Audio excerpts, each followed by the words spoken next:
Bonjour Emmanuel et bonjour à tous, bienvenue sur les nouveaux chemins de la connaissance. Hey, you know what?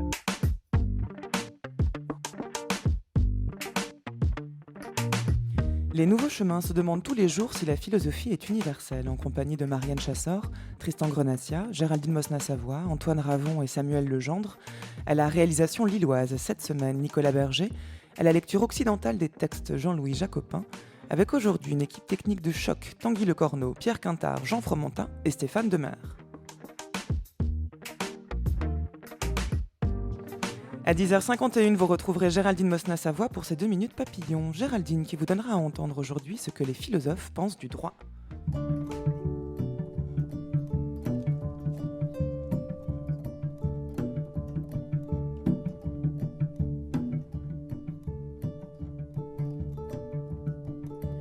Penseurs et philosophes d'Afrique, troisième temps. Après Souleymane Bachir Diagne, qui lundi s'est interrogé sur l'existence d'une philosophie africaine.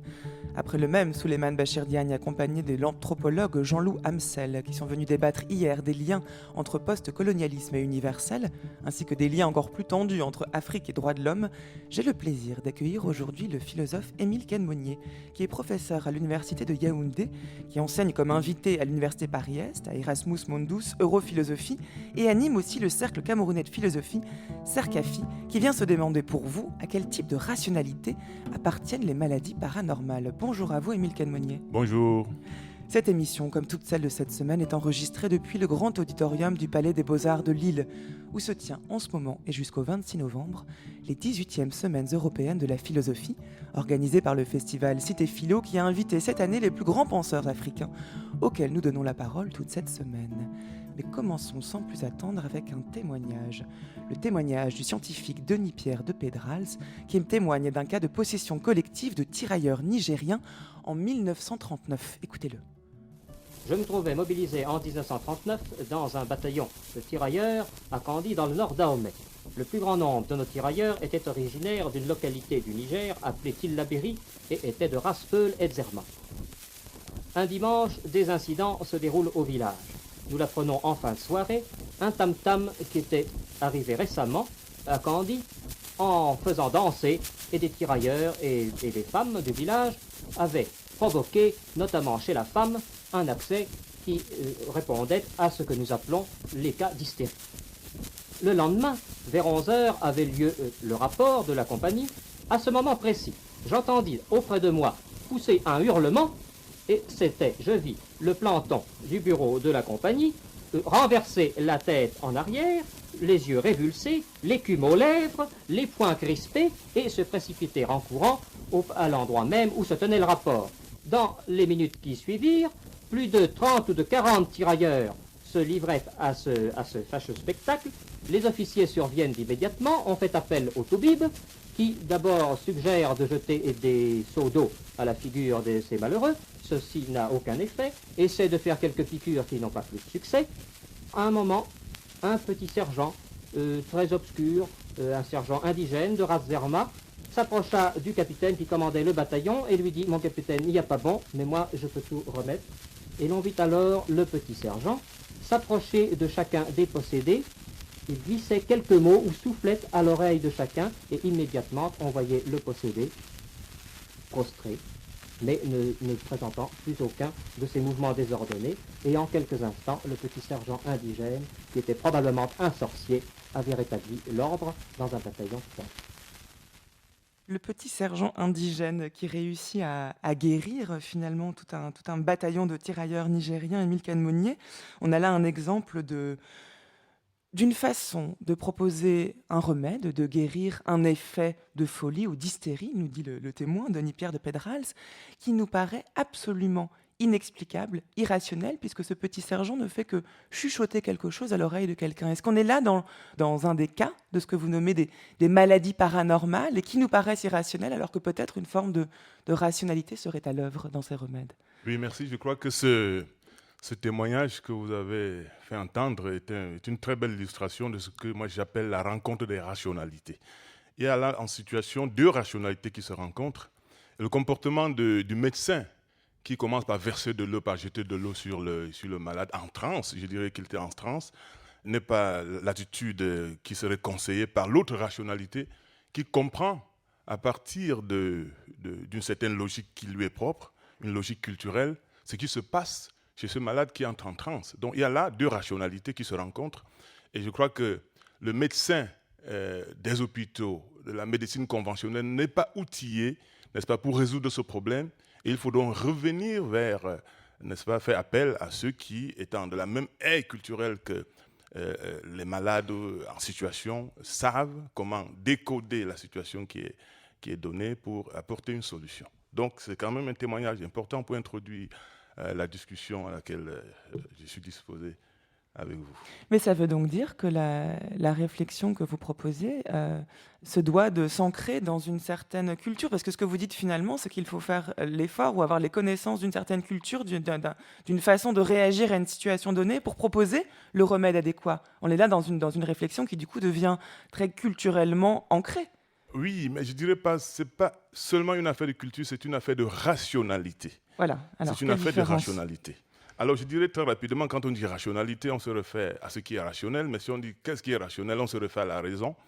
Il faut poursuivre le raisonnement et demander qu'est-ce que la raison, et je vous dirais, comme le pensait le philosophe allemand Hegel, ce qui est rationnel est réel, ce qui est réel est rationnel. Finalement, Hegel ne faisait que reprendre quelque chose qui venait de Kant et qui disait « nous ne connaissons des choses que ce que nous y mettons nous-mêmes ».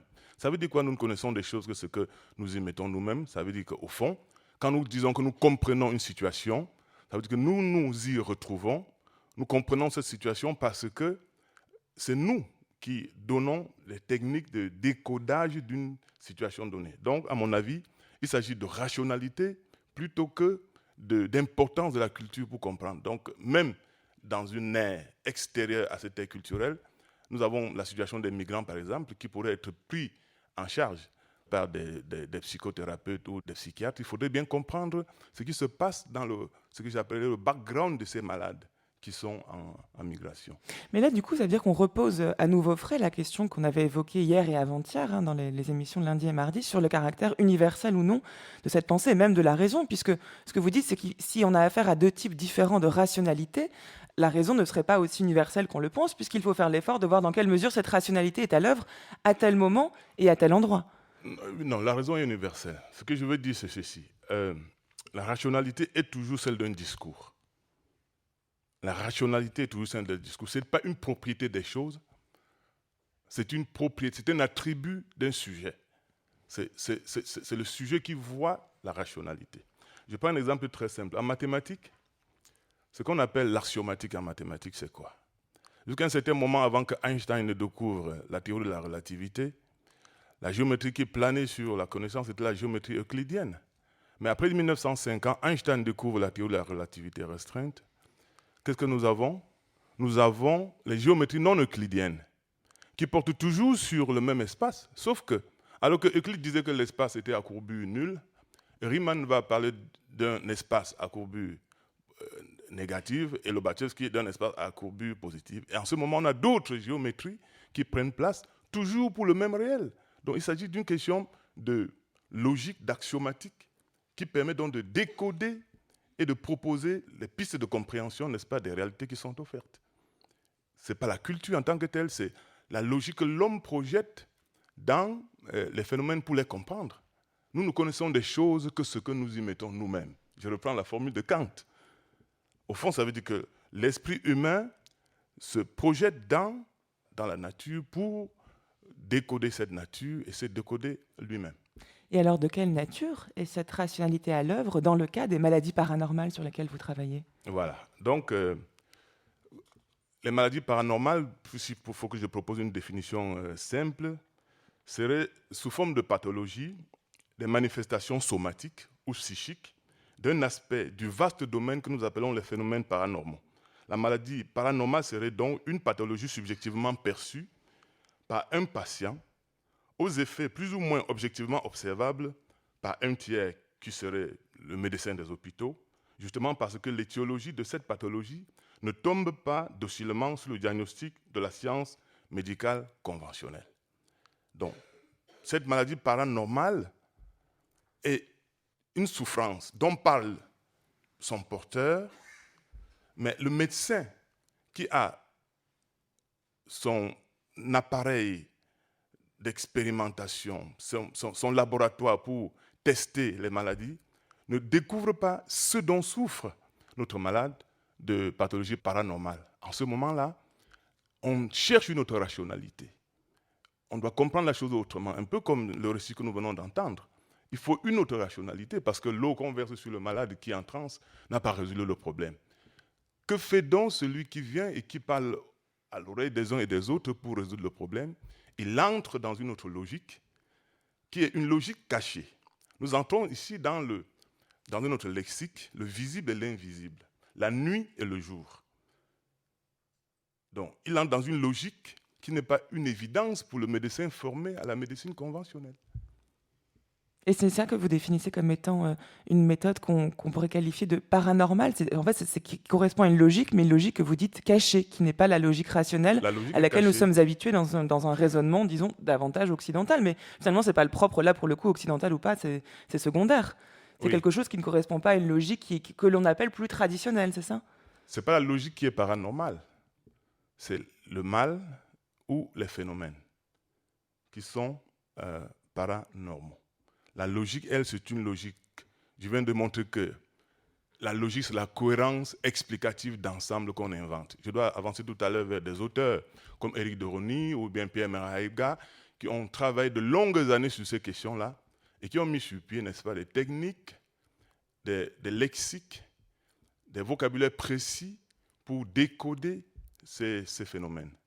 Alors, on va entendre tout de suite Éric de Rosny, puisque vous l'avez cité, qui est un prêtre et anthropologue français qui a vécu à Douala, au Cameroun, et une figure qui revient souvent dans votre travail, Émile Quenemonnier, et qui va ici proposer, là encore, un témoignage. Il va raconter comment il a été initié à la sorcellerie chez un nganga, c'est-à-dire un bon sorcier qu'il distingue du mauvais sorcier. Écoutez-le. Je me suis fait conduire chez ce personnage que j'ai appris à être justement un nganga, c'est-à-dire l'anti-sorcier.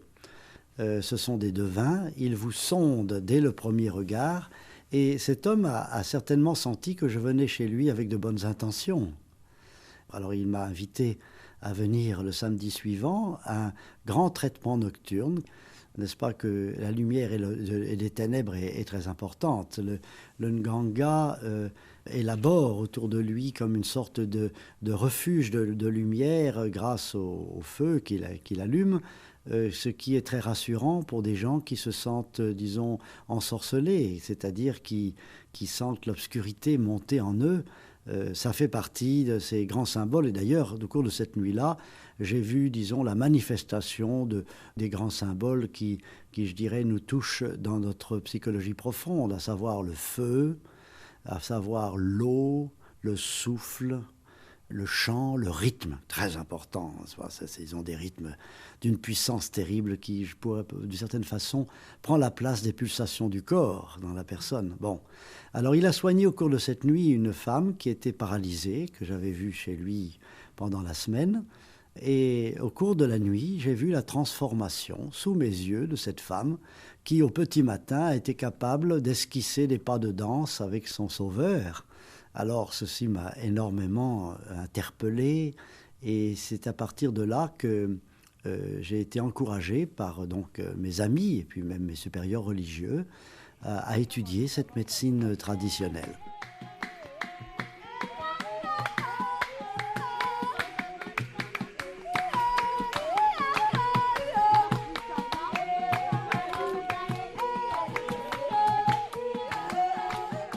France Culture. Les nouveaux chemins de la connaissance. Adèle Van Rett.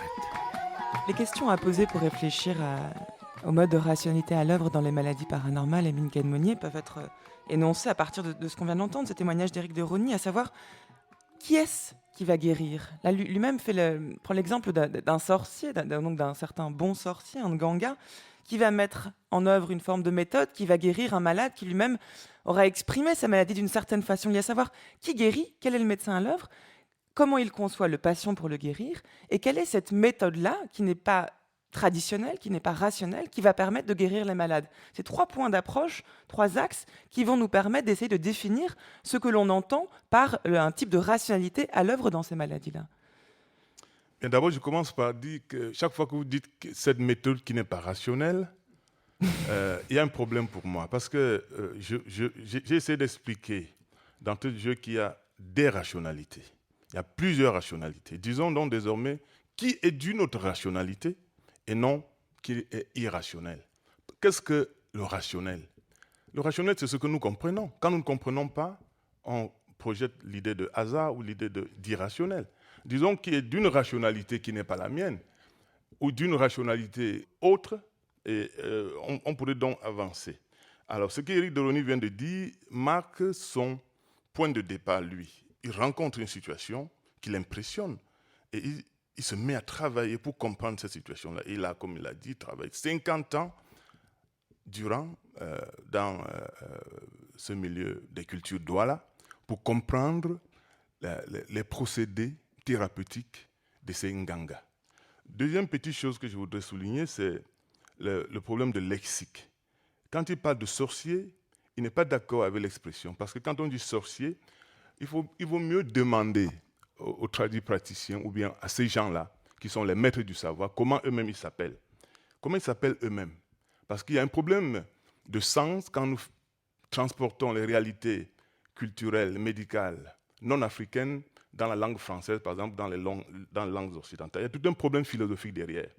Mais si vous allez au Bénin et que vous interrogez ceux-là même qu'on considère comme des sorciers et qui sont des soignants, ils vont se dire non, ils sont des babalao, qui se traduit par le chef ou le maître du secret. Au Sénégal, ils vont s'appeler Boromhamham, comme connaisseurs du savoir caché ou des choses cachées. Au Cameroun, l'expression que Eric vient d'utiliser, Nganga, se retrouve dans la langue camerounaise avec des déclinaisons en fonction, n'est-ce pas, des aires culturelles. C'est tantôt Ngankan, c'est tantôt Kansi, c'est des hommes souches qui réclament appartenir à la catégorie de ceux qui ont les yeux ouverts, c'est-à-dire qui voient plus loin que l'homme ordinaire que vous et moi. Il y a toute une pensée derrière ce problème de lexique. Donc, je dirais que, pour répondre plus clairement à votre question, oui, effectivement, il y a un problème de modération de ces rationalités-là, de passage, comment passer de l'une à l'autre, de manière vraiment à retrouver la question de l'universel. Finalement, je crois que la multiplicité des rationalités contribue plutôt à approcher un problème réel à partir de points de vue différents. Parce que ce problème du visible, de l'invisible, n'est pas un problème purement africain, mais c'est un problème humain. Si nous remontons, par exemple, dans l'Antiquité, on verra qu'un homme aussi rationnel que, pour utiliser l'expression, que Socrate écoute les oracles. Socrate écoute les oracles. Au Moyen-Âge, on a parlé de la chasse aux sorcières. C'est quoi la chasse aux sorcières? On a parlé des forêts enchantées, des fontaines miraculées, et progressivement, on arrive donc à cette idée-là qu'au fond, nous sommes dans un monde qui a sa dimension visible et une autre dimension invisible.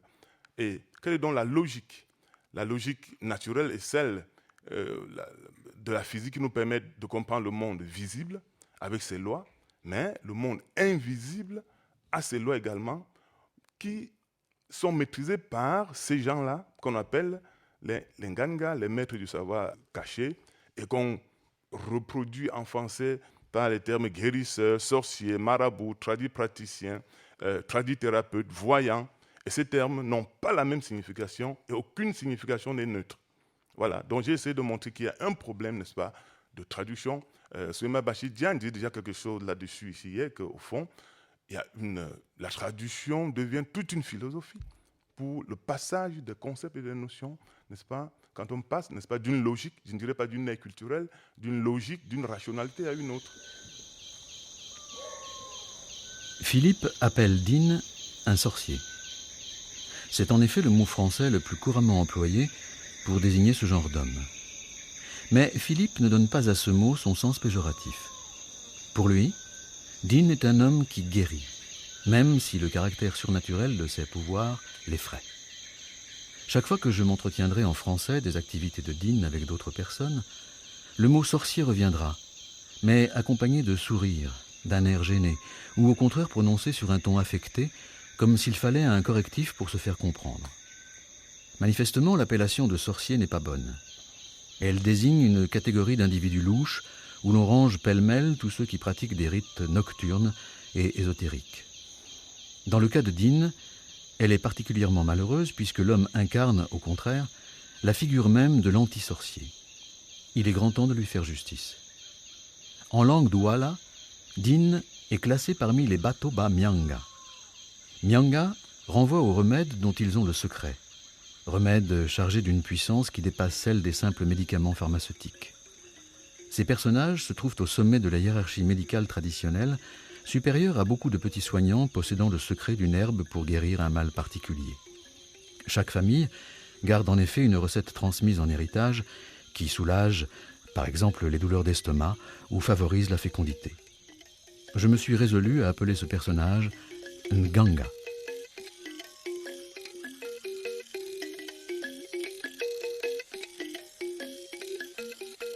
La sorcellerie est par définition maléfique. Celui qui jette des sorts est un malfaiteur. Dans nos langues africaines, les termes et concepts rendus en français par sorcellerie renvoient en fait à une force prénaturelle, neutre, susceptible d'être orientée par l'initiation, vers la bienfaisance, et au contraire, vers la nuisance. Envoûtement, toute altération ou destruction de la santé ou de la vie par des moyens occultes. Ce n'est point le caractère merveilleux des phénomènes paranormaux qui m'intéresse, mais le désir de connaître rationnellement et aussi de contribuer, si peu que ce soit, à réduire l'angoisse de millions de congénères qui s'en déclarent victimes. Il va de soi, pour un philosophe, que cette libération s'obtient bien plus par la réflexion personnelle que par l'initiation ésotérique ou par un cartésianisme hautain qui relègue un problème poignant dans le débarras commode et confus de l'irrationnel. Il faut oser tout examiner. Tout est digne de notre investigation.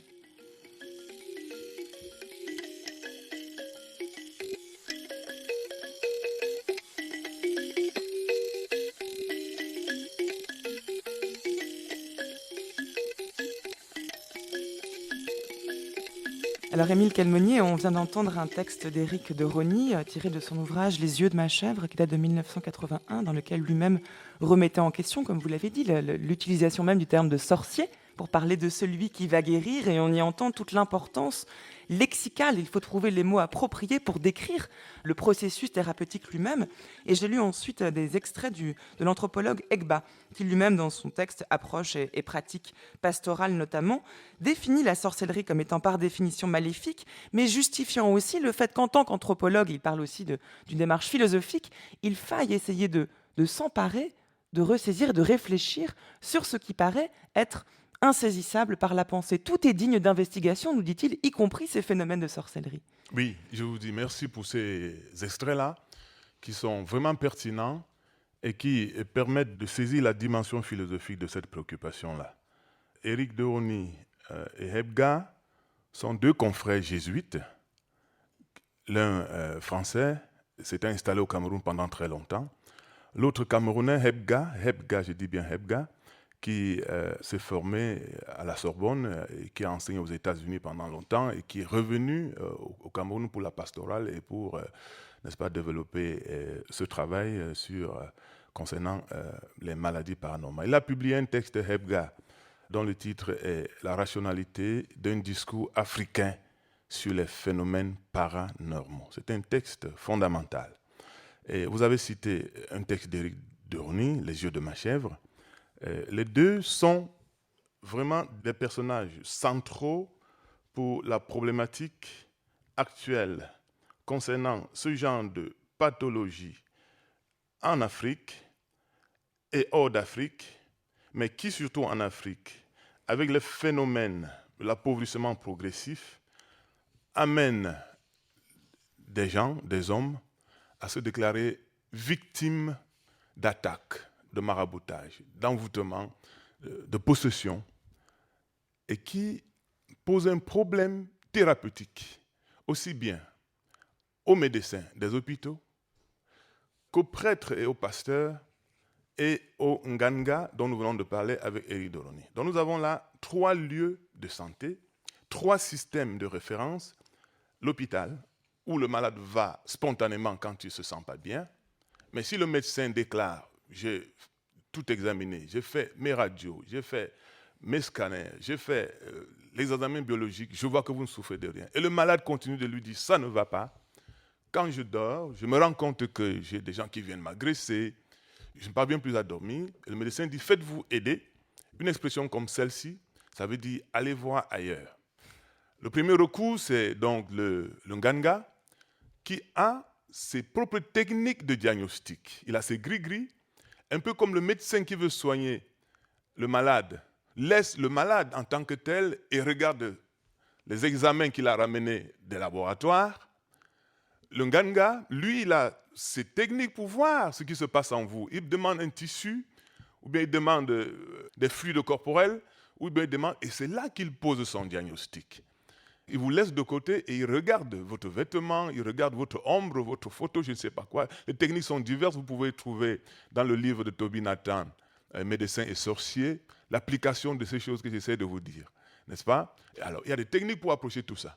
À côté, troisième système de référence, concurrentiel en terre africaine actuellement, c'est la prière, vous voyez, un déferlement des églises dites de réveil sur le continent africain à partir des États-Unis, où le Saint-Esprit est servi, n'est-ce pas, à chacun selon ses besoins, pour des besoins de santé.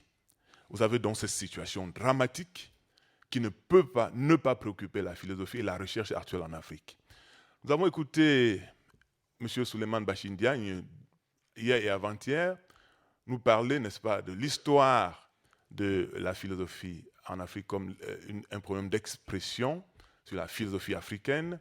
Et après sa longue discussion d'hier avec Jean-Loup Amsel sur les problèmes d'universel et de droit, mais il y a une autre orientation de cette philosophie africaine qui concerne les problèmes de terroir et qui veut que ces problèmes de terroir soient conceptualisés et offre la possibilité même d'un renouveau des philosophies d'ailleurs, comme celle d'Occident, comme celle d'Asie. Est-ce qu'il y a une spécificité de ce discours qui est proprement philosophique pour penser ces phénomènes paranormaux, ou est-ce qu'il y a finalement des parallèles ou des points de rencontre avec Lévi-Strauss ou d'autres penseurs encore? Et quand nous écoutons Éric de Rosny et Hebga, il ne faut pas oublier que l'un est anthropologue, un peu comme l'était hier Jean-Loup Amsel ici, et l'autre est philosophe comme l'était Souleymane Bachir Diagne. Il y a entre eux toute une différence d'approche de ces phénomènes-là.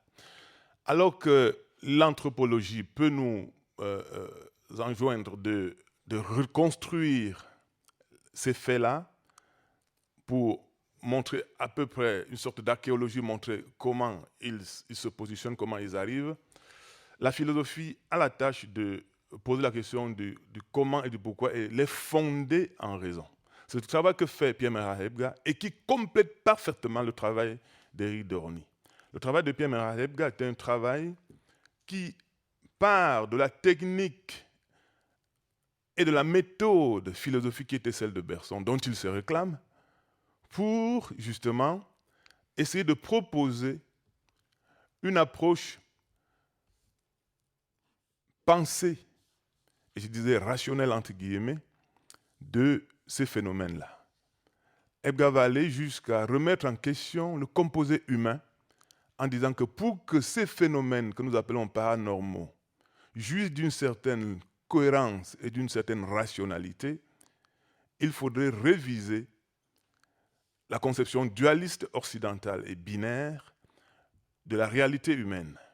L'homme serait-il un composé corps-esprit et qui nous laisserait dans le difficile problème qui est celui de la philosophie occidentale, de la relation entre ces deux principes distincts de nature et néanmoins réunis dans la réalité humaine.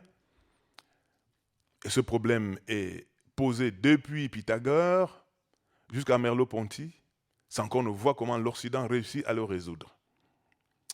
Hebga demande en face si on conçoit l'être, la réalité humaine plutôt sous forme de pluralité d'instances de sa composition, en sortant de la matérialité du corps, à partir des connaissances fournies par Einstein et Infeld, qui sont partis de la théorie de la matière comme réalité dure pour la théorie énergétique de la réalité que nous percevons, la théorie du champ. Est-ce qu'on ne parviendrait pas à mieux expliquer ces phénomènes paranormaux que sont la lévitation, la sorcellerie, l'envoûtement, le déplacement, la zoanthropie, la transformation d'hommes en animaux, l'agression érotique nocturne dont souffrent beaucoup de jeunes filles et dont elles se plaignent. Qu'est-ce qu'on appelle agression érotique nocturne? Si vous lisez le texte de Pierre Ménard Hebga sur Afrique de la foi, Afrique de la raison, vous allez voir ces récits multiples que viennent déposer les personnes qui souffrent. Quand un médecin ou un psychologue écoute une jeune fille qui vient lui dire « Je suis victime d'agression érotique par des gens que je vois en rêve », on dit elle est fatiguée, elle est troublée, elle est perturbée. Et voilà le réductionnisme que la méthode qui est ici conseillée déconseille. Il faut laisser parler ceux qui souffrent. Il ne faut pas que le psychothérapeute, le psychanalyste, le psychiatre projette tous les patients qui arrivent dans son laboratoire ou dans son bureau sur une grille de maladies prédéfinie et catalogue comme dans une taxonomie ceux qui entrent. Parfois, il y a des malades qui ne se situent ni dans telle catégorie ni dans telle autre et qui pourtant souffrent. Il faut les écouter et avouer son incapacité ou l'incompétence du dispositif technique, du plateau technique qui est le nôtre pour aborder des cas difficiles. Ce qui est fascinant dans ce que vous dites, c'est que en fait, vous posez la question de l'objectivité et de la maladie elle-même et de la thérapie que l'on va proposer et que vous essayez de montrer en quel sens cette question-là a aussi une dimension philosophique essentielle. Et notamment dans votre travail, vous avez cité Bergson rapidement, vous montrez en quel sens la méthode philosophique énoncée par Bergson peut vous être utile, et notamment a pu être aussi utile pour comprendre la philosophie de Hebga dont vous parlez depuis tout à l'heure. Alors je vous propose qu'on en écoute un extrait. C'est un extrait à l'introduction à la métaphysique de Bergson qui date de 1903. C'est dans La pensée et le mouvant. Et vous nous direz ensuite en quel sens ce texte-là est fondamental pour essayer de penser philosophiquement l'enjeu de ces questions. Écoutez. Ce qui a pu tromper la science elle-même sur l'origine de certains procédés qu'elle emploie, c'est que l'intuition, une fois prise, doit trouver un mode d'expression et d'application qui soit conforme aux habitudes de notre pensée et qui nous fournisse, dans des concepts bien arrêtés, les points d'appui solides dont nous avons un si grand besoin. Là est la condition de ce que nous appelons rigueur, précision et aussi extension indéfinie d'une méthode générale à des cas particuliers. Nous prenons souvent l'appareil logique de la science pour la science même, oubliant l'intuition d'où le reste a pu sortir. De l'oubli de cette intuition procède tout ce qui a été dit par les philosophes et par les savants eux-mêmes de la relativité de la connaissance scientifique. Est relative la connaissance symbolique par concept préexistant qui va du fixe au mouvant, mais non pas la connaissance intuitive qui s'installe dans le mouvant et adopte la vie même des choses. Cette intuition atteint un absolu. La science et la métaphysique se rejoignent donc dans l'intuition. Une philosophie véritablement intuitive réaliserait l'union tant désirée de la métaphysique et de la science. En même temps qu'elle constituerait la métaphysique en science positive, elle amènerait les sciences positives proprement dites à prendre conscience de leur portée véritable. Elle mettrait plus de science dans la métaphysique et plus de métaphysique dans la science. Elle aurait pour résultat de rétablir la continuité entre les intuitions que les diverses sciences positives ont obtenues de loin en loin au cours de leur histoire et qu'elles n'ont obtenues qu'à coup de génie. Balogo malade, mais dans son mot. Balogo malade, mais dans son mot. Balogo malade, bouger, mais dans son mot. Après délice, le gadis, vos bagages, ça a changé. Balogo malade, mais dans son mot.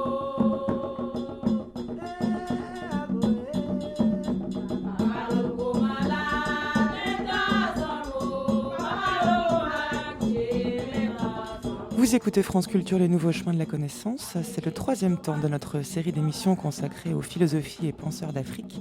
Et pour l'occasion, j'ai le grand plaisir de recevoir le philosophe Émile Kane-Monnier, qui est professeur à l'université de Yaoundé, qui anime le cercle camerounais de philosophie Cercafi, qui a notamment publié Philosophie et anthropologie de Pierre Menrad Ebga, dont on a parlé aux éditions L'Harmattan, Philosophie du Cameroun, Philosophie et politique également chez Njo Mwele, et avec qui nous parlons aujourd'hui des maladies paranormales et de la rationalité.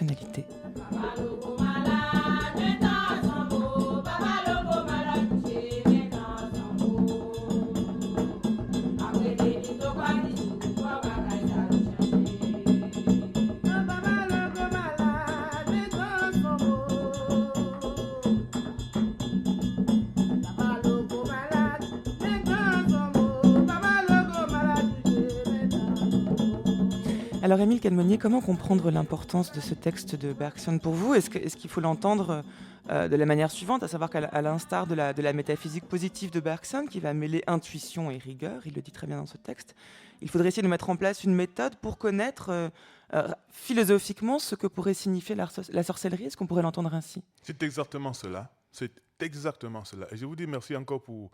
Vos extraits sont tellement pertinents. Hein. Bergson, quoi qu'on en dise en France depuis un certain temps, est un rénovateur. Bergson est un rénovateur. Je crois qu'on prendrait encore du temps pour comprendre ce philosophe-là. Et je voudrais en passant dire merci à mon ami Frédéric Worms et à son équipe, n'est-ce pas, Arnaud François, Arnaud Boaniche, Yara Kisukudi, Camille Riquier pour l'énorme travail. Je n'ai pas cité tout le monde. Ils sont en train de tout republier, effectivement, l'œuvre de Bergson. Sous une collection commentée, discutée et enrichie, toute l'œuvre de Bergson. Et je crois que depuis ce moment-là, depuis 2007, quand ce travail a commencé, il y a quand même un renouveau. Alors, Bergson, c'était un rénovateur dans quelle mesure ? Depuis Kant, le problème de la connaissance se posait en termes de relativité. Kant limitait l'esprit humain dans la possibilité de tout connaître. Il disait que l'esprit humain ne peut connaître que les phénomènes, c'est-à-dire ce qui tombe sous l'espace et le temps. Excluez donc toute possibilité d'intuition intellectuelle. C'est justement là que Bergson reprend le travail de Kant et le prolonge. Bergson est un post-kantien, mais un continuateur et un rénovateur de Kant. Et qu'est-ce qu'il fait ? Il montre qu'au fond, pour certaines réalités, nous avons accès à l'absolu. Nous pouvons connaître la chose en soi. En rentrant en nous-mêmes, nous touchons à quelque chose qui n'est pas relatif, qui est de l'ordre de la chose en soi. Et c'est à partir de là que Bergson développe ce qu'il appelle la méthode intuitive.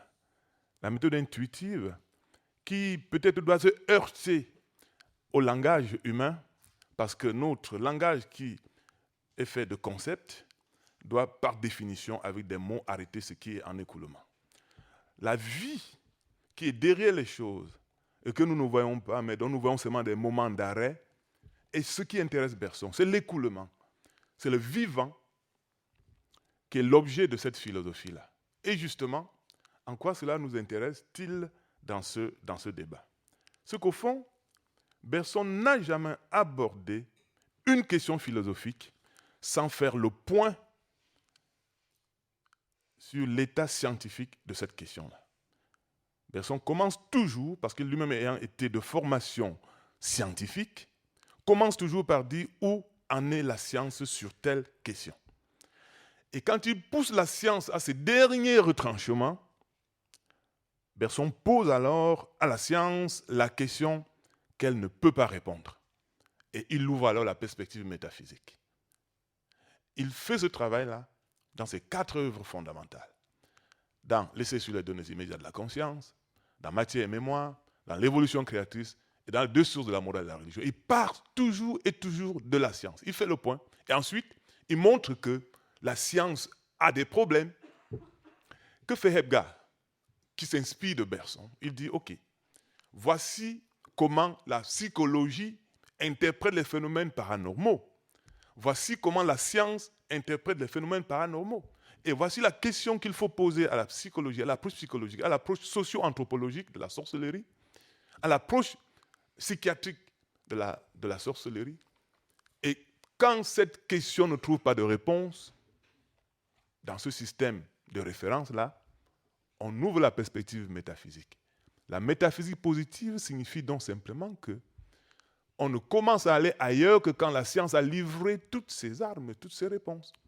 Et le 2 mai 1901, Bergson prononce pour la première fois ce mot-là, la Société française de philosophie, dans un texte brillant intitulé « Le parallélisme psychophysique et la métaphysique positive ». Et dans sa correspondance avec William James par la suite, les correspondants de 1905, c'est-à-dire avant la Première Guerre, Bergson souhaite qu'on retrouve entre ses vues et celles de William James, qui était aux États-Unis, lui, n'est-ce pas, une sorte de convergence qui pourrait contribuer à l'émergence de ce qu'il appelle encore la métaphysique positive. C'est donc cela qui est la méthode. Donc, il ne s'agit pas de substituer aux connaissances scientifiques des supputations métaphysiques. C'est la science elle-même qui nous dit d'aller voir ailleurs. C'est de cela qu'il est question.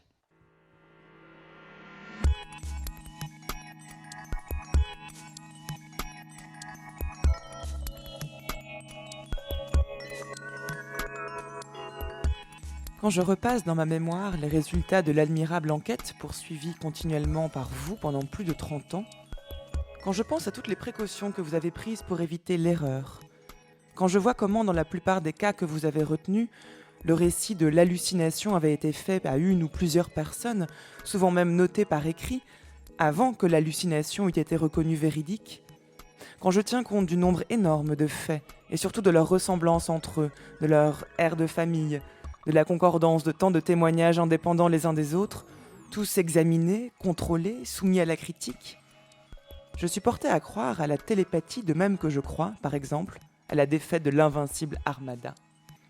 Ce n'est pas la certitude mathématique que me donne la démonstration du théorème de Pythagore, ce n'est pas la certitude physique où je suis de la vérité de la loi de la chute des corps. C'est du moins toute la certitude qu'on obtient en matière historique ou judiciaire.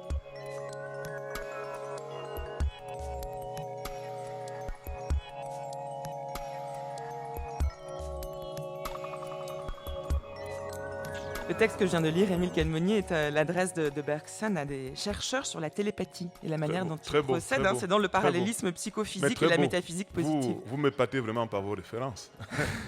On a préparé cette émission ensemble quand même, Émile Quenemeunier. Voilà, donc c'est extraordinaire. Alors, cet autre texte de Bergson, pour dire un mot, c'est que cette méthode-là, l'attitude ouverte qui est conseillée à l'esprit humain aujourd'hui, la transdisciplinarité, l'interdisciplinarité interdit à toutes les disciplines la réduction à une logique unique. Aucune discipline aujourd'hui ne doit prétendre détenir la grille d'explication exclusive. Le temps des disciplines segmentées, fragmentées, est dépassé, surtout pour des phénomènes de ce genre que nous appelons paranormaux. Il faut s'installer d'emblée dans la traversée, comme dirait Bidima. Il faut s'installer dans le devenir, il faut s'installer dans le mouvant, parce qu'il s'agit de la vie et du vivant. C'est de cela qu'il est question encore dans ce texte de Bergson, où il montre qu'au fond, pour certaines questions qui intéressent la connaissance humaine, il faut éviter de chercher une vérité d'un trait, d'un coup. On va procéder par approche graduelle. Il utilise la notion de ligne de fait pour approcher ces phénomènes vivants, ces phénomènes en écoulement. Et cette idée de ligne de fait montre l'humilité, si on peut utiliser l'expression, mais aussi la prudence, n'est-ce pas, de cette méthode bergsonienne intuitive qui, selon lui, devait être, n'est-ce pas, la méthode de la nouvelle philosophie.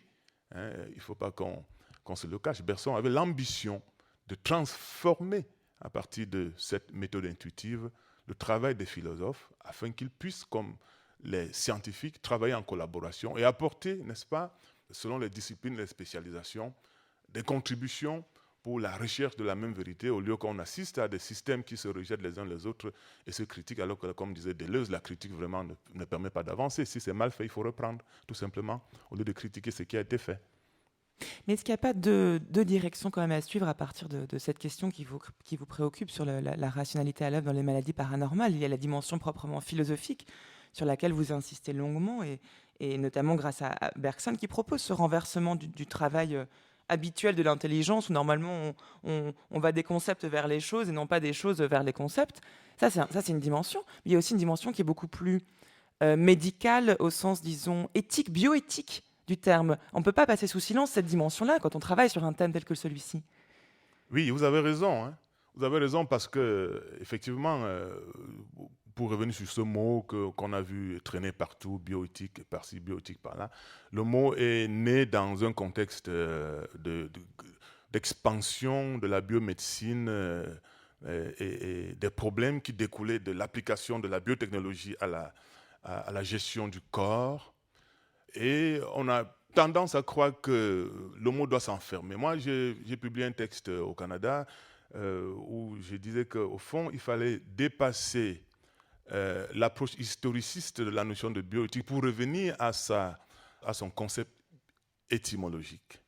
Et à partir de cette conception étymologique de la bioéthique, on pouvait laisser la place à un développement bioéthique dans des sociétés où la technoscience et la biomédecine n'étaient pas avancées. Parce que à définir la bioéthique comme l'application des réflexions éthiques aux problèmes de biomédecine, on pourrait exclure, n'est-ce pas, ces problèmes bioéthiques qui se posent en zone non industrialisée. Donc, ce travail-là, j'ai essayé de montrer qu'au fond, sur le terroir africain, en pays pauvre, il y a des raisons, n'est-ce pas, de parler de bioéthique, mais à partir de données du terroir, à partir des données locales. Et évidemment, c'est ça qui permet donc de poser ces problèmes. Comment encadrer dans un système de référence de tradithérapeutes la démarche qui permet d'éviter, n'est-ce pas, certains accidents qu'on y rencontre, n'est-ce pas?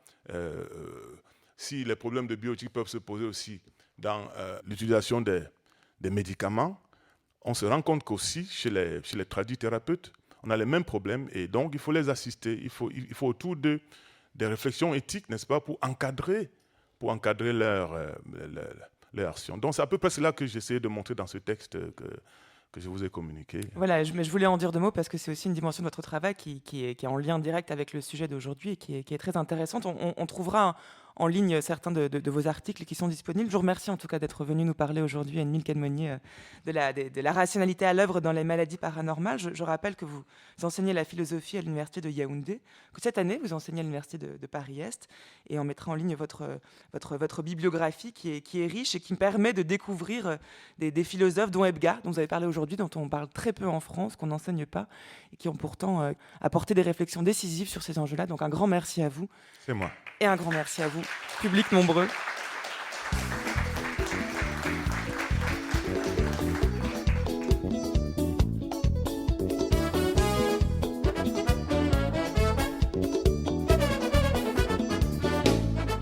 Tu m'envoyais un diable sec. Tu m'envoyais un diable sec. Qu'est-ce que j'ai fait sorcier? Qu'est-ce que j'ai fait sorcier? Tu veux me bouffer parce que tu veux la richesse. Tu veux me bouffer parce que tu veux le bonheur. Tu veux me bouffer parce que tu veux de la viande de l'homme. Obé! Sorcier, tu n'es pas sage, maman. Katouka! Sorcier, tourne la page. Foulougan! Sorcier, va mon âge, maman. Choro! Sorcier, dégage-toi de là. Dégage, dégage!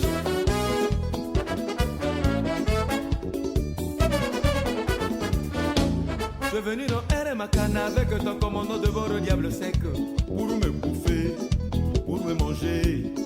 Diable sec, qui ne pardonne jamais. Diable sec, c'est lui mon couillouma. Diable sec, qui est toujours invisible. Diable sec, qui est toujours invincible. Sorcier, tu n'es pas sage, maman.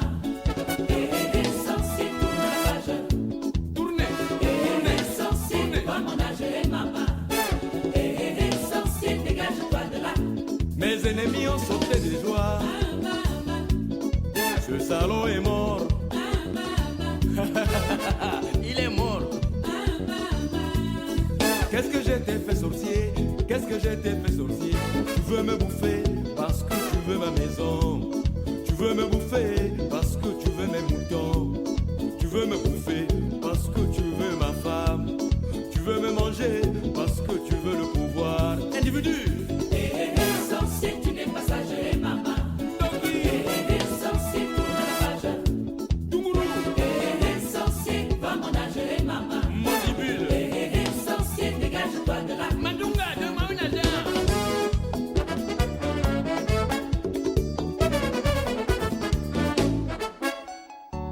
Vous écoutez France Culture, les nouveaux chemins de la connaissance. Encore 2 minutes, papillon, il est l'heure de retrouver comme tous les jours Géraldine Mosna-Savoie. Géraldine qui cette semaine donne la parole aux philosophes qui pensent le droit. Bonjour Géraldine. Bonjour Adèle, bonjour à tous. La philosophie du droit est l'autre grand thème de Cité Philo cette année. Je suis allée à la rencontre du philosophe Pierre-Yves Kivigère qui a ouvert ce thème au festival, auteur du Secret du droit naturel ou Après-Villers, paru l'année dernière aux éditions Classique Garnier.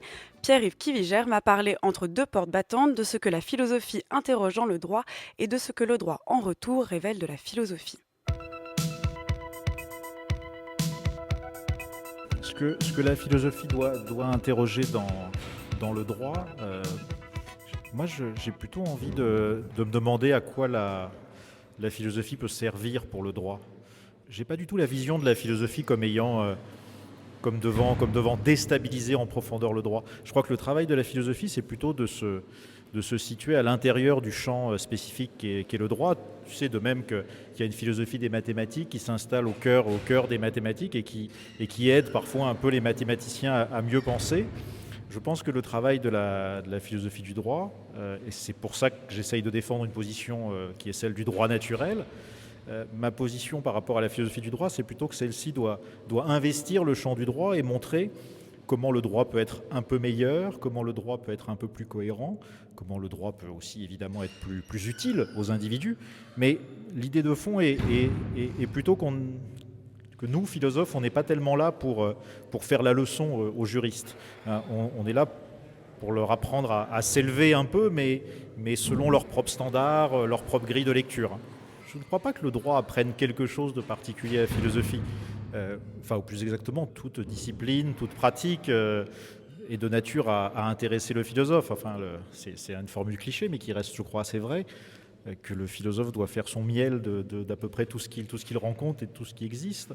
Et le droit spécifiquement en tant que tel donne, à mon avis, quelque chose comme un modèle assez curieux de paix, d'équilibre, sans horizons politiques, sans horizons de négociations, d'enjeux démocratiques, etc. Je crois, c'est pour ça que j'ai tendance à considérer que le droit privé est peut-être plus instructif pour nous, philosophes, que le droit public. Je pense que le droit nous donne un curieux modèle assez intéressant, assez excitant, d'équilibre, qui n'a d'équivalent que les modèles d'équilibre que vont pouvoir inventer les mathématiciens ou les physiciens. Merci beaucoup Géraldine, les nouveaux chemins touchent à leur fin, mais pas d'inquiétude, on se retrouve demain pour la suite et fin de cette série d'émissions consacrées aux philosophies et penseurs d'Afrique. Demain, je recevrai Henri Lopez et Romuald Foncua pour évoquer les liens littéraires entre négritude et métissage.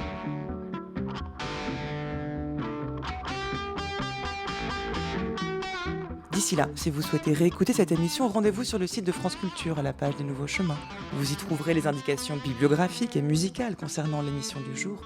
Et surtout, vous pourrez la podcaster, c'est-à-dire la télécharger, afin de l'écouter où vous voulez et quand vous voulez. Et rendez-vous également sur les pages Facebook et Twitter des Nouveaux Chemins, où l'équipe met en ligne quotidiennement l'émission du jour. Mais pour l'heure, vous écoutez France Culture, il est 10h54. C'est l'heure de retrouver sans plus attendre Christophe Onodibio pour le temps des libraires, suivi à 11h de Culture Monde par Florian Delorme.